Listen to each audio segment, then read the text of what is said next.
Going on, guys? How's everybody doing on this solemn day of remembrance for our vets who passed, gave the ultimate sacrifice so that we can do what we do? I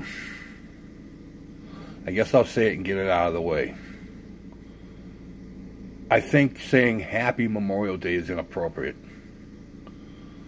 Would you say Happy Funeral? This is about remembering people that died. And it's not anything to be happy about. You can tell me to have a nice long weekend, or tell me to enjoy the Memorial Day weekend. You can say Happy Thanksgiving and Happy Easter. Don't tell me Happy Memorial Day, please. We're going to celebrate our two vets that we have in this household. I'm going to show you my wife's father, my father-in-law, Ed. S.Caplan, who in 1951 enlisted in the United States Air Force. That's it, 1951. Ed served as a radio repairman in France. He served from 51 to 56, and then he was in the reserves until 1959. He got out as a private. I understand that my brother-in-law Michael has his uniform. We're not sure about his medals. He got a couple of medals. Come on, I'll show you what else we have of his. Got a couple of pretty cool things, actually. Got a picture of what he worked on. Like I said, he was a radio repairman. Oh, excuse me, guys.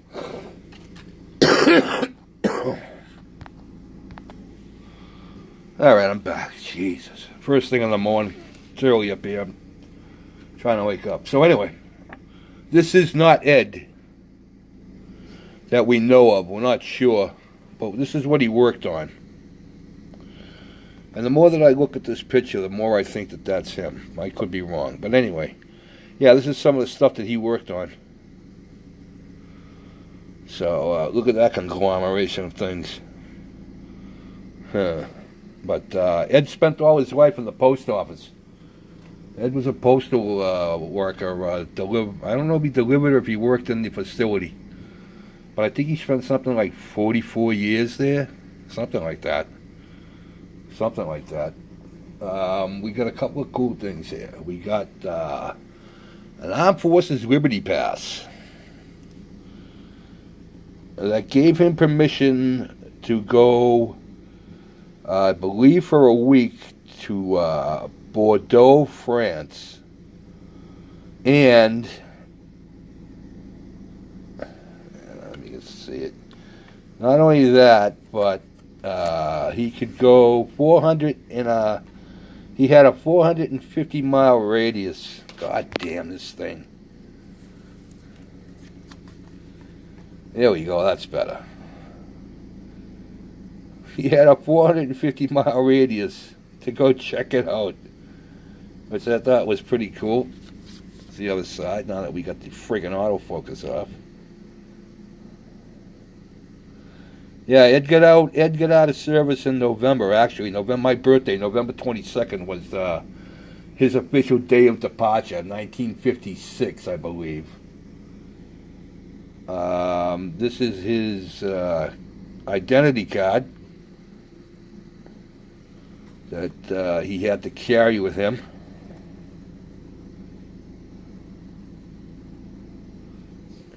Private Airman First Class, U.S. Air Force. Then we got a license. This was a license that said what he could drive and what he couldn't drive. And he had a license to drive pretty much everything, from what we can see in the back there. That's what he could drive. And from what it looks like he was proficient in all of them. Notice up top it says with glasses. Oh, And then we got, this is just we have the originals, but this is just a copy of his departure paper when he got out. He was let out in Brooklyn, New York. And they owed him time for unused leave. He'd accrued 56 days of accrued leave that he was owed. It doesn't say what he made for it. But, yeah. But I know we got now, there it is right there. National Defense Service Medal and a Good Conduct Medal. Because he was during Korea, but he wasn't in Korea. Which to me sounded like, I know he enlisted. We found out that he enlisted, which was probably a smart move on his part. Because I'm sure, I mean, he was eligible. They could have drafted him for Korea. And then we got his honorable discharge certificate.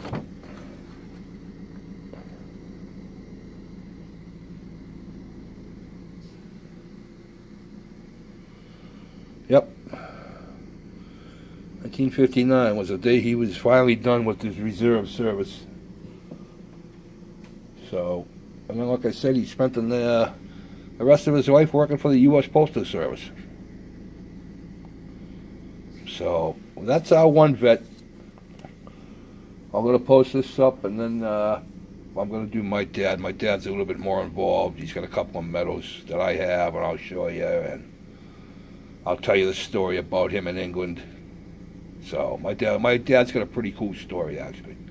I talked to him about it, and he was willing. He didn't talk to me about the combat part, but he talked to me about what happened to him after he got wounded and ended up in England, and so we'll go over that when I make his video, which is I'm going to do right after I post this.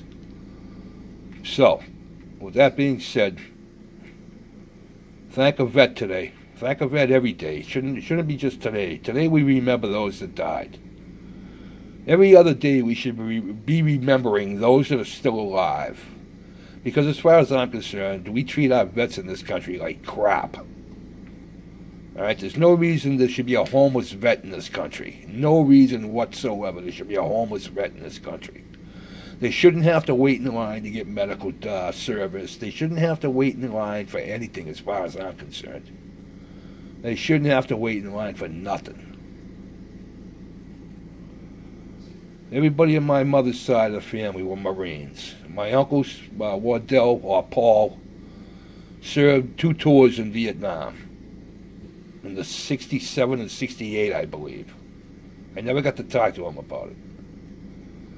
But all my aunts, my Aunt Bernice, my Aunt Dorothy, they were in Marines. They were in the Marines, like in the late 50s, early 60s. They were all Marines. They got pictures of them. My Uncle Butch was a Marine. My Uncle Buddy was a Marine. But I think he was in Korea. I could be wrong, but I think he was in Korea. But vets all over in my family, man. All my dad's brothers served. My Uncle Paul was in the Navy. My uncle, what the hell was his name? God, I can't remember. He was a full-time, a lifer in the Navy. Uncle Dave? Was it Uncle Dave? My Aunt Joan's husband. He was a lifer in the Navy. What a character he was, man. Jeez. He was a guy that didn't take no crap. But, all right, boys. Like I said, remember a vet. And there's nothing to say Happy Memorial Day to. No need. That's just my personal opinion. But that kind of ticks me off. So, that I'm saying, have a nice day and remember them.